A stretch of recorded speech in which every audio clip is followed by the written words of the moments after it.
ప్రస్తుతం big boss season 8 చాలా different వేలో కొనసాగుతోంది. ఇప్పటికే 2 వారాలు కంప్లీట్ చేసుకుని 3వ వారం కూడా కంప్లీట్ అయ్యే దశకు చేరుకుంది. కానీ ఇంతకుముందు ఈ సీజన్లో చాలా డిఫరెంట్ కాన్సెప్ట్ కనిపిస్తోంది. డిఫరెంట్ టాస్క్లు షోని అద్భుతంగా ముందుకు తీసుకెళ్తున్నారు మేకర్స్. ఇప్పటికే మొదటి వారం బేబాక్ ఎలిమినేట్ అయ్యారు. 2వ వారం శేఖర్ భాష హౌస్ నుంచి బయటకు వచ్చారు.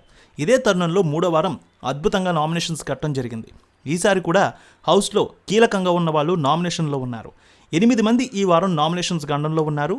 మణికంఠ, అలాగే విష్ణుప్రియ, పృథ్వీ, సీత, ప్రేరణ, అభయ్, నైనిక, యష్మి గౌడ ఈ వారం నామినేషన్లో ఉన్నారు. తొలి రోజు నుంచి ఓటింగ్ లైన్స్ ఓపెన్ అవ్వడంతో తమకు నచ్చిన కంటెస్టెంట్స్కి భారీగా ఓటింగ్ అయితే జరుగుతోంది. కంటెస్టెంట్లకు సరైన ఓట్లు అయితే పడుతూ ఉన్నాయి. ఈ వారంలో ఎవరికి ఎక్కువ ఓట్లు పడ్డాయి, ఎవరు వెనకబడిపోయి ఉన్నారనేది ప్రస్తుతం జరిగిందని బట్టి చూస్తే విష్ణుప్రియ గత వారం కూడా అలాగే కొనసాగింది. ఈ వారం కూడా విష్ణుప్రియ మొదటి స్థానంలో ఉంది. దాదాపు 25% పైగానే ఓటింగ్ అయితే ఆమెకు పడుతోంది. ఫస్ట్ ప్లేస్లో ఆమె కొనసాగుతోంది. ఇక ఆ తర్వాత నాగమణికంఠ సెకండ్ ప్లేస్లో ఉన్నారు. నాగమణికంఠ హౌస్లోకి వచ్చిన తర్వాత నుంచి పెద్ద ఎత్తున ఆయన పేరు వైరల్ అయింది. అందరూ కూడా ఆయన గురించే మాట్లాడుకున్నారు. ఆయన గతం గురించి అందరూ కూడా బాధపడ్డారు. సో నాగమణికంఠ నామినేషన్లో ఉంటే పూర్తిగా సేవ్ అవుతున్నారు. సెకండ్ పొజిషన్లో మంచి ఓటింగ్లో కొనసాగుతున్నారు. గత వారంలో డేంజర్లో ఉన్నటువంటి సీత ఈ వారం మంచి పెర్ఫార్మెన్స్ ఇచ్చి ఓటింగ్లో థర్డ్ ప్లేస్లోకి వచ్చేసింది. చాలామంది బిగ్ బాస్ అభిమానులకు ఆమె నచ్చడంతో థర్డ్ ప్లేస్లో ఆమె కొనసాగుతోంది. ఇక ప్రేరణ 4th ప్లేస్లో కొనసాగుతోంది. యష్మి గౌడ 5th ప్లేస్కి వచ్చేసింది.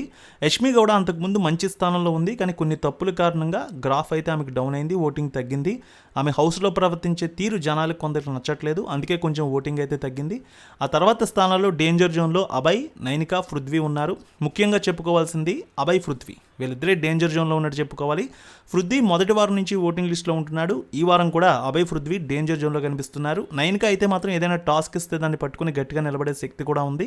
సో నైనిక ఈజీగా సేవ్ అయ్యే అవకాశాలు అయితే కనిపిస్తున్నాయి. ఓటింగ్ అయితే ఆమెకు బాగానే కనిపిస్తుంది. ఇక అభయ్ విషయానికి వస్తే నిఖిల్ బిగ్ బాస్ ఇచ్చినటువంటి స్పెషల్ గుడ్ సహకారంతో ఒకరి నామినేషన్ నుంచి తప్పించవచ్చు. సో షోలో భాగంగా అయితే నిఖిల్ కోసం సెల్ఫ్ నామినేట్ అయినటువంటి అభయ్ని తప్పకుండా నిఖిల్ సేవ్ చేస్తాడని కూడా టాక్ ఉంది. డేంజర్ జోన్లో ఉంది మాత్రం పృథ్వీ అని టాక్ నడుస్తుంది. చూడాలి మరి బిగ్ బాస్ ఎలాంటి డెసిషన్ తీసుకుంటారు ఓటింగ్ ప్రకారం. మీ అభిప్రాయం ప్రకారం ఈ వారం 8 మందిలో హౌస్ని వీడేది ఎవరనుకుంటున్నారో తప్పక కామెంట్లో తెలియచేయండి. రేణుక ఎల్లమ్మ తల్లి ఆశీస్సులతో ఫోన్ ద్వారా జ్యోతిష్యం చెప్పబడును. గురూజీ శ్రీనివాసరాజు జ్యోతిష్యంలో అపారమైన అనుభవం ఉన్న గురువు గారు మీకు ఏ సమస్య ఉన్నా పరిష్కారం చూపుతారు. ప్రేమ, పెళ్లి, విదేశీయానం, ఆరోగ్య సమస్యలు, ఆర్థిక ఇబ్బందులు, వాస్తు, దాంపత్య సమస్యలు, కుటుంబ కలహాలు, వ్యాపార సమస్యలు ఇలా అన్నింటికీ పరిష్కారం చూపబడును. మీరు ఫోన్ ద్వారా లేదా వాట్సాప్ ద్వారా గురూజీని కాంటాక్ట్ అవ్వచ్చు. మీ డేట్ ఆఫ్ బర్త్, మీ ఫోటో బట్టి జ్యోతిష్యం చెప్పబడును. మీరు ఎక్కడెక్కడో జ్యోతిష్యం చేపించుకొని నిరాశలో ఉన్నారా? ఒకసారి ఈ గురువు గారిని సంప్రదించండి. మీ సమస్యకు పరిష్కారం పొందండి. Cell number 709888851111.